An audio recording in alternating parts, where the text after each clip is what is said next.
Here's our 7-star boat agreement. This is the contract form that you will fill out for any of the boats that you rent from 7-Star Rental. As you can see in this top half, you're going to have your personal information here that you're going to put down: name, address, driver's license, and auto license plate. You do not have to put down a social security number. It is not recommended or required. Over here in the orange, this is going to be where the driver or the person at the location will fill out for the times in and out and the times here in and out, and this is when you return it here. Anywhere in yellow, just to let you know, is where you need to either sign or initial. Anywhere in orange is where we're going to fill out, or anywhere in green is where we're going to fill out. The orange area here, this is where we're going to put the year, make, model, CF numbers, and hours that are on the unit that you're renting. So this will be filled out. Over here we have the days, times, equipment, all the charges and everything that will be accumulated from your rental. Remember, this contract is not finalized until you bring the boat back and all the boat is completely looked at and looked over, and any damages or anything here would be documented and deducted from the deposit. So please make sure that you're taking care of the boat the entire time that it's in your possession, and that you bring it back the exact same way that you took it. Next here, this is any additional drivers. So what this does here is this is going to, this is where you're going to put down any names. You're going to put your signature and their age. If they are present, then they can print, sign, and put their age. But if they are not, you would print their name, put your signature, and their age. This is basically stating that anybody besides the person up here is going to be able to drive the boat. But if they are not here to listen to this video or the instructions given by either the driver or myself, then it is up to you, and it states that here, that you will give them proper instruction on how to use it properly. So if you put a person's name here, you're signing saying that you're going to go over everything we went over in this contract, and also over the boat or jet skis or whatever you're renting from us. Next, this is just common laws of our agreement, stating that you're going to take care of the product, you've examined it, you know how to operate it, you know how to take it out on the water and handle the boat properly. Always remember too that if you're not sure, all information given to you by us is basic information. We cannot control what decisions you make out on the water. That is not up to us. I don't know what you're doing out there. So if you're not sure on how to use this product, please do not rent it or take it and then figure it out on the water. If you have any complications or any problems, you need to call us first before you call anybody, or before you even try to fix or tamper with the unit. So please remember to always contact us, and also remember that if you are not 100% sure on how to use this watercraft, do not take it today. Over here, you're going to initial and agree to all of our terms and conditions. Right here in the orange, this is going to be the body of water where you're going, whether the delta or lake. This area here, this is all late fees and charges. So we do charge if you're late picking up or dropping off, and we also do charge a cleaning fee. So please make sure that when you're renting the boat that you are wiping it down, that you're taking care of it. Also, we do not allow chips or any kind of chips or pretzels or any kind of food like that in the boat. The reason why is as soon as you get it wet and someone steps on it, they're going to work it into the carpet. So there are no chips. You can eat them, but I promise there will be a cleaning fee for getting the chips out of the carpet. Also, there is no smoking on our boats. If you get caught burning anything in the boat, it's a $250 fine. If you burn the carpet, I do charge for a full replacement carpet, because you are not supposed to smoke anywhere in the boat at all. So that's a no all the way around. So if there is a burn hole, it will be charged. So please do not smoke in our boats. Here you're going to go ahead and sign and agree that you understand this full term, and also on the back of this contract.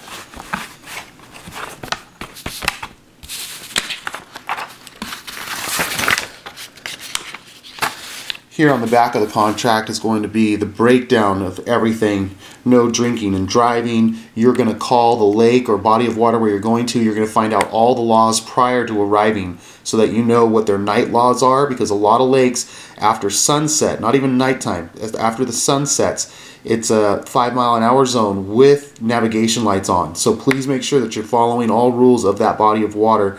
That is up to you to find out. I have no control over what they do or laws that they have. That's a lake thing or the delta or body of water that you're going to. All of this is saying that you're understanding and doing that. The last section down here, you're going to initial buy. This is stating that if you do damage our boat past the time that I can try to repair it, if it's out of my hands, then you will be charged for business interruption.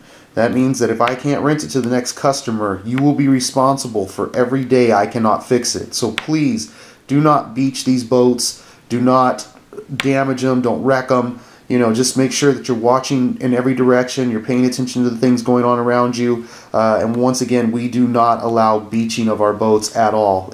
There is no beaching. You will lose your deposit if you beach the boat. So please do not beach it. But this is stating that you'll be responsible for our drive times to and from the locations that we have to take it to be serviced, or any damages on top of that, plus the business interruption. So please make sure that you're being safe with our boat. Please treat it like it is your own boat, and just make sure that you're watching out for hazards in the water. Next, 2 pages. These are going to be basic boating instructions. Once again, do not drink. Anybody 13 and under must be wearing a life jacket right here. Watch out for other boats. Do not try to cross in front of them. Keep a 100-foot distance easily apart from those people, and watching the laws there. Also here, watching for signs, no wake, 5-mile-an-hour zones, night laws. Once again here, just basic instructions of what you need to be watching out for. Once again, this is not enough information for you to know everything out there, and I can't give you 100% of everything out there in just this video. This is a release and waiver form boat rental facility. What this is saying that is once you take possession of this boat, you are agreeing that you are fully responsible for anything that happens out on the water. 7-Star Rental cannot be responsible for the decisions that you make while you're out on the water. I have no control, or I can't see what you're doing out there, so I don't know what's going on. So by signing this, you're agreeing that any decisions you make out there are yours and solely yours. And you'll sign this as well. We do a full video of the boat, but you will also have a checklist.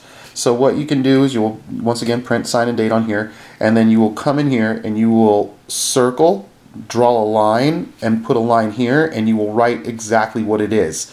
Chip, down here, scratch, vinyl rip in back seat. It has to be exact wording, because we've had people just draw circles on here and go scratches throughout. That does not count. Also, we are filming this, and the driver or myself, when you come to pick up the boat, will go back through this list to validate that everything that you are circling and marking is actually physically there. So please don't just draw circles everywhere and then just write scratches. It has to be specific and put down, and so that we can see that. This is the boat inventory. You can sign this now or you can wait, but basically what this is this is going to be a full inventory of what's in the boat.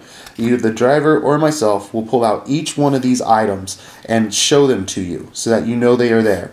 Any ropes that you tie knots in, we charge $10 a knot. You will have the opportunity to pull out all the knots before we leave, and not charge you that. But we do have people who just start tying knots into the ropes and trying to make their own loops and things like that. Please don't do that. If you'd like, we do have ropes for sale that you can purchase, and then you can have those ones, but don't tie the knots in ours. It takes too long and it's too hard to get them out. So we'll go over the whole list of life jackets, flotation device, if you get a wakeboard, tow rope, so on and so forth. And once again, you can either sign it now or you can sign it with the driver. And this is going to be our full boater's contract.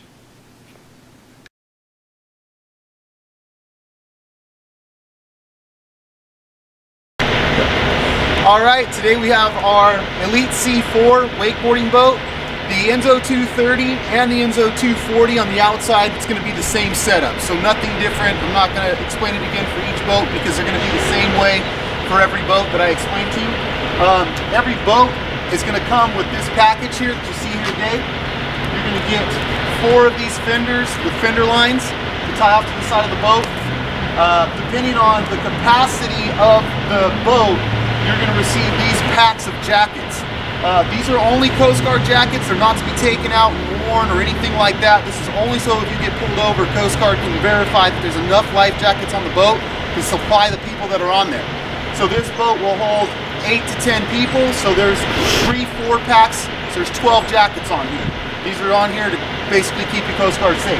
You're going to receive a flag. This is always to be out at all times. If you fall in the water or someone wants to go swimming, even if you just want to jump in, the flag has to be up. If it's not, you will receive a ticket if the Coast Guard sees you.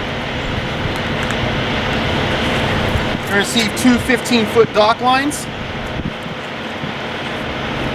a fire extinguisher, and a flotation device. Both of these will be up by the driver's seat. So this is where they're supposed to be. So if you get pulled over, the Coast Guard will want to see both of these by the driver. Also, you're going to have a mirror. The mirror is already mounted. Bimini top is already up. And you're also going to receive a 100-foot rope with anchor and chain. Since I already got this, we're going to go ahead and start you off with the way to properly use the anchor and chain. The way it works is that this digs into the ground. So what you're going to have to do is stand off the side of the boat. You're going to take this, you're going to throw it out as far as you can. This is going to start to sink. And then the chain drops. The reason for the chain, which most people don't know, is if all you have is a rope, this is what happens to the rope because it's so light. So you'll end up pulling the anchor up. With the chain, it allows the anchor to drag and pull instead of the rope coming up, as you can see. You can see the chain is holding the anchor down. This will dig it into the ground. This can then be tied off to the front eyelid of the boat or to one of the pull-out cleats, or there's also an area back here to tie off as well. Never tie any ropes off into the inside of the boat hanging over the outside of the boat. The reason why is you will damage the vinyl to the boat and be responsible for having that replaced. So also you want to remember too, the anchor has to be out further than where you're trying to be. So if the water is 20 feet deep, the anchor needs to be 50 feet out because you need to allow for it to drag and set. If not, you're going to go like this and the anchor is going to lift up. So the further out you are, the better the anchor is. After that, I'll show you how to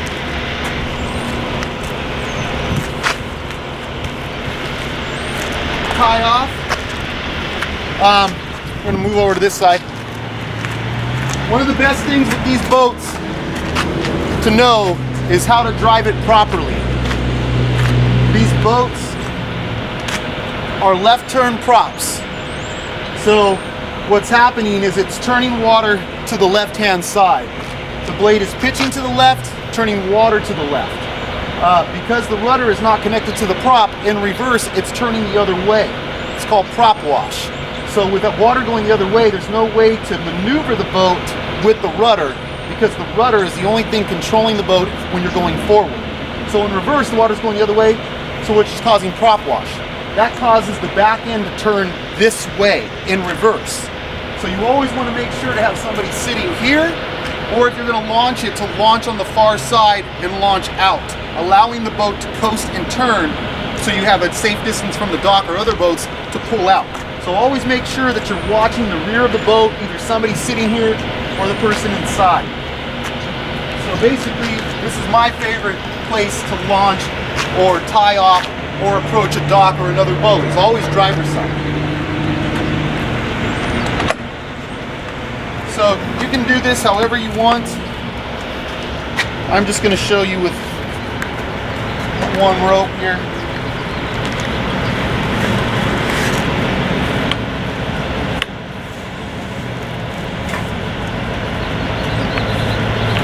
Also, you want to make sure that wherever you're in the water, that this is sitting at the proper height to the dock or to where it's going to hit something. So you want to make sure that this is sitting right where it needs to be. You can loop it like this and then pull this tight underneath the line, or you can turn it like so, and this will also tighten the line as well. What you're going to do is, once you get all of these tied off, this is going to allow you to come up to the dock and approach the dock properly. So you would want to make sure that this is up, once again, at the height of where the dock is going to be. Once you have that off, tied off, the benefit of coming on the driver's side is, once again, prop wash. In reverse, the back end will swing to the driver's side every time. The best way to approach a dock with these boats is driver's side. When you're coming up to the dock, you're going to want to approach the dock with the nose first, slowly coming up to the dock and then reversing it. What's going to happen every single time, 100% of the time, is if you do it correctly, you're going to approach the dock, throw it in reverse, and it will kick the back end directly into the dock. It will literally go like this, stop on a dime, and park into the dock. Make sure that the angle is correct. Do not come forward with it and try to reverse it. You have to come to the side at an angle, not a certain percentage, but just make sure that you're approaching the dock. As you can see my hands. Do not approach like this, it will not work. Do not approach like this, it will not work. Come into the dock, throw it in reverse, and the back end will pivot directly in, stopping it without moving forward or backwards. That is the best way to dock these. Then these are 15 feet. You should be able to reach anywhere on the dock where there's going to be another T-handle like this, allowing you to tie off with these 15-foot ropes.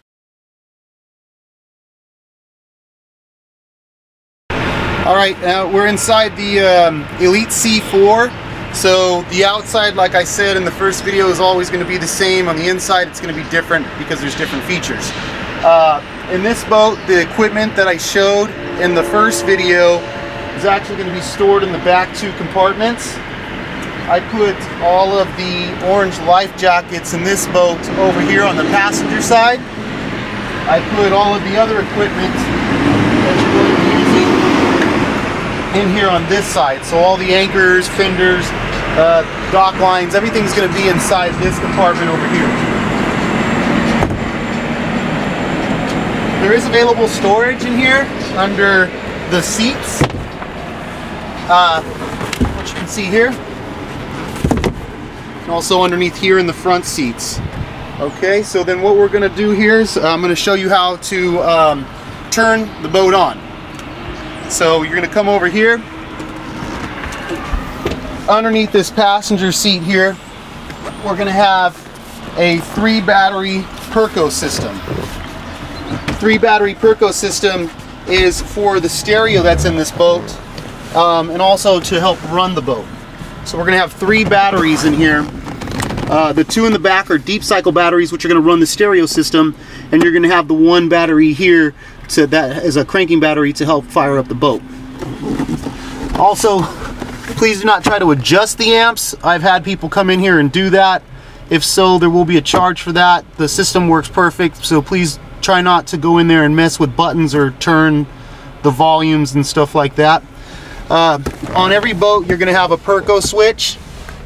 This Perco switch is how you turn the boat on. So number 1 is you're going to have it on the off position. This is where it's going to be if you're sitting or if you're going to go and spend the night somewhere. You got the boat docked, it needs to be in the off position. This is to save the batteries. When you're going to run the boat, you're going to put it on all. All is going to run all 3 batteries, charging them at all times. Whenever you're just sitting, listening to the stereo, and you're not running the boat, you need to turn it to 2. 2 is going to run these 2 back batteries continuously, leaving the front battery charged at all times until you need it. And let's say you're out on the water and the batteries start to die or you can't fire the boat, you simply just turn it back to all, and it uses this 3rd battery as well as the other 2 to fire the boat up. After that, the boat will charge the batteries continuously as long as it is running. Once again, when you are not using the boat, you will turn it into the off position.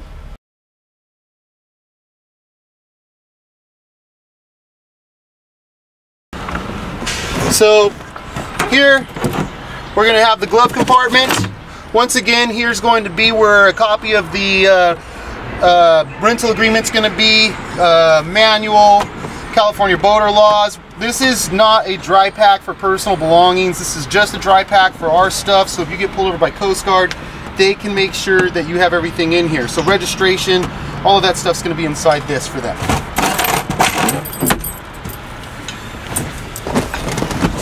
Boat is just like a car. You simply just put the key in and turn it to the on. There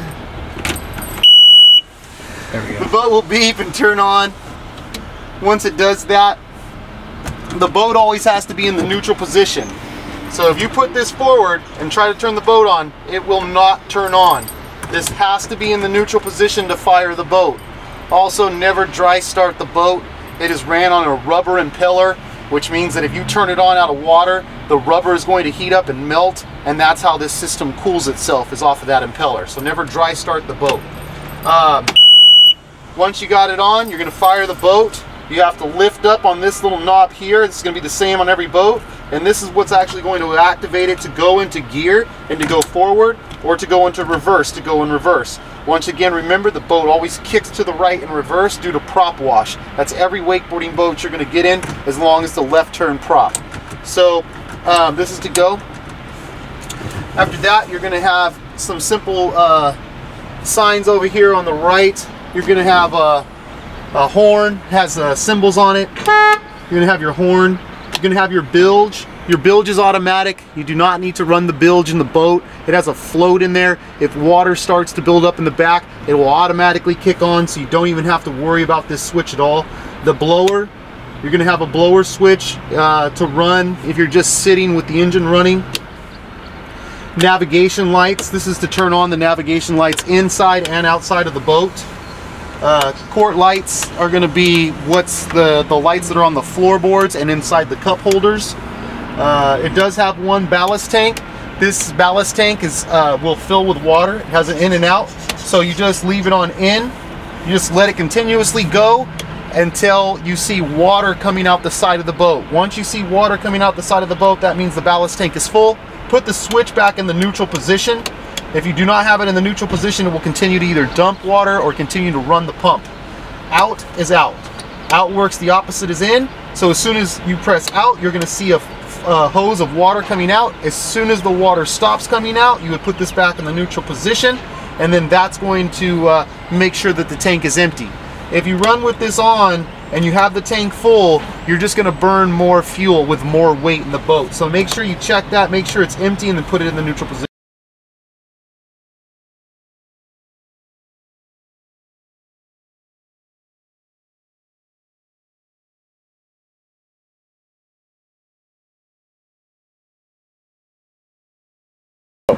Okay, and the last switch I'm going to have on here, once again, is the stereo switch here. You're going to press the stereo switch on. The boat will run with the stereo on, no matter if the boat is on or off, as long as the batteries are on. Once you do that, you're going to press the source button. You're going to find BT audio, which is Bluetooth audio. Once you find that, you're going to go on your device under Bluetooth and look for Alpine, the Alpine digital media receiver, or Alpine. As long as it says Alpine, that's the deck that this system is. Once it finds it, it's going to say pair no. You need to turn the volume knob to the right so it says pair yes, and you're going to press the volume button in. That's going to start connecting the stereo system, and then allow you to start playing your stereo deck directly through the system. Once you get on there, you should be able to go through the songs and pick your songs and do everything from your iPad, allowing you to listen to whatever music you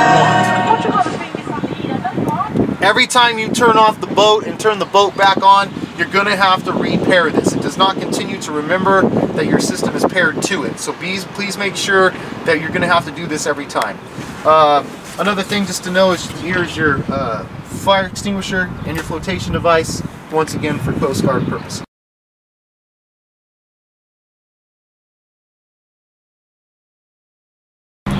Okay, lastly we're going to have is the navigation lights.